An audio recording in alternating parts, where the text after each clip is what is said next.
سلام بر سفیر انقلاب شہید ڈاکٹر محمد علی نقوی۔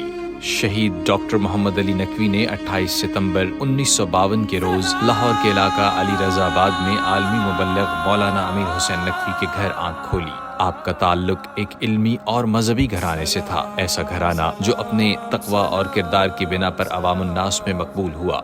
آپ کی پیدائش ہوئی تو آپ کے والد نجف اشرف میں مقیم تھے۔ اسی سال واپس آئے اور واپسی پر اہل خانہ کو بھی ساتھ لے گئے۔ یہ ڈاکٹر صاحب کی خوش قسمتی تھی کہ عالم زادہ ہونے کے ساتھ ساتھ نجف و کربلا کی فضائیں جذب کرنے کا موقع نصیب ہوا۔ ابتدائی تعلیم کینیا کے دارالخلافہ نیروبی میں حاصل کی، بعد ازاں والدین کے ہمراہ 1967 میں تنزانیہ اور یوگنڈا کے دارالخلافہ کمپالا آنا پڑا اور کمپالا میں ہی اپنے سینئر کیمبرج کا امتحان دیا۔ بعد از inter pre medical government college Lahore سے کیا اور ینگ شیعہ اسٹوڈنٹس ایسوسی ایشن کی بنیاد رکھی۔ 1971 میں king Edward medical college Lahore میں داخلہ لیا۔ امامیہ اسٹوڈنٹس آرگنائزیشن کی بنیاد بھی یہیں رکھی گئی۔ آپ اس کے بانیان میں سے تھے۔ امامیہ اسٹوڈنٹس آرگنائزیشن کے اسے ایک کارکردگی کی طرف جس پر ہمیں خدا کا لاکھ لاکھ شکر ہے ہمیں توفیق حاصل ہوئی کہ ہم نے کراچی سے لے کر خیبر تک دو آیتوں کے نام پر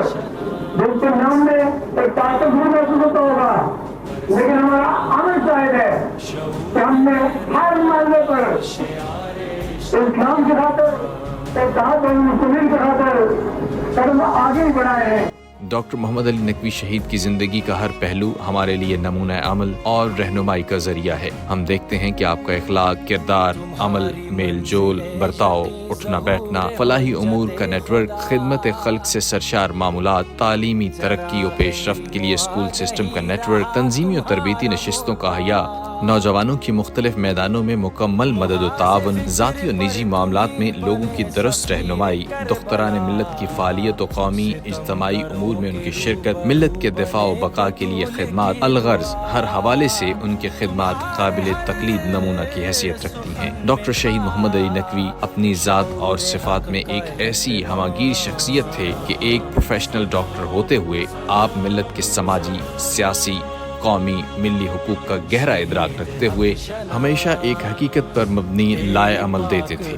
محسوس ہوتا تھا کہ آپ ان تمام امور اور ان کے مسائل کے ماہر ہیں۔ شہید ڈاکٹر محمد علی نقوی نے 1979 میں سروسز اسپتال میں میڈیکل یونٹ کے رجسٹرار ہونے کے ساتھ ساتھ تحریک نفاذ فقہ جعفریہ کی تشکیل میں کلیدی کردار ادا کیا۔ اپریل 1984 میں جب قائد شہید علامہ سید عارف حسین الحسینی تحریک نفاذ فقہ جعفریہ کے سربراہ اور قائد ملت جعفریہ کے منصب پر فائز ہوئے تو شہید ڈاکٹر محمد علی نقوی نے شہید قائد علامہ عارف حسین الحسینی کا بھرپور ساتھ دیا۔ بعد ازاں تحریک جعفریہ کے سیکریٹری نشر و اشاعت منتخب ہوئے۔ پاکستان میں یوم مرد آباد امریکہ منعقد کرنے میں آپ کا اہم کردار رہا۔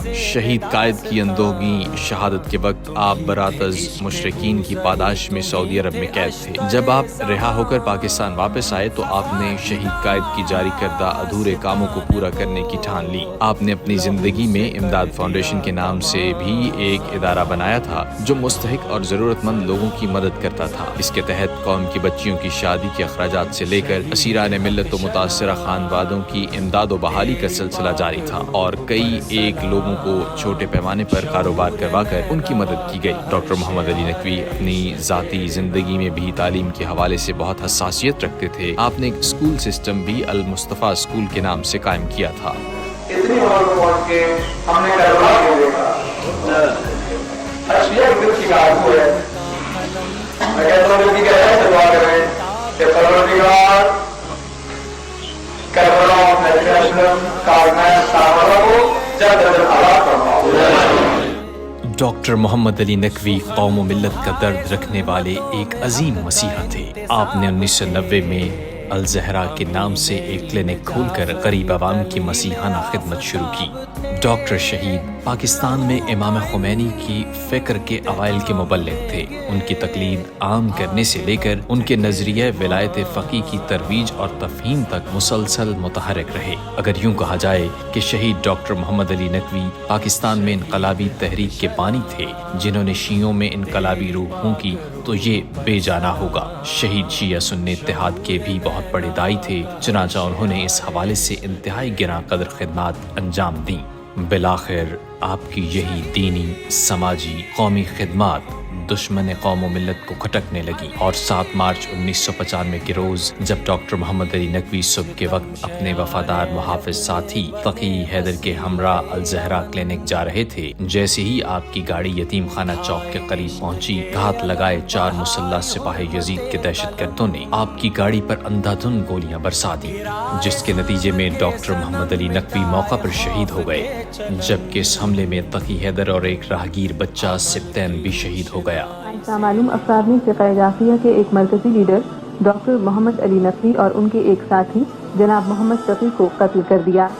ڈاکٹر محمد علی نقوی آج صبح اپنے دوست جناب محمد تقی کے ساتھ گھر سے اپنی گاڑی میں اسپتال جا رہے تھے۔ راستے میں 4 مسلح افراد نے جو 2 موٹر سائیکلوں پر سوار تھے ان کی گاڑی کو روکا اور ان پر فائرنگ کر دی۔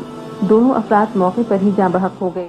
شہید ڈاکٹر محمد علی نقوی کی نماز جنازہ ناصر باغ لاہور میں ادا کی گئی اور اشک بار آنکھوں کے ساتھ علی رضا آباد قبرستان میں سپرد خاک کیا گیا۔ اس عظیم رہنما کو ہم سب سے بچھڑے کئی برس بیت گئے ہیں، مگر ان کی سیرت، ان کے افکار اور خدمات آج بھی مومنین کے دلوں پر نقش ہیں، اور یہی ان کی کامیابی کی سب سے بڑی دلیل ہے۔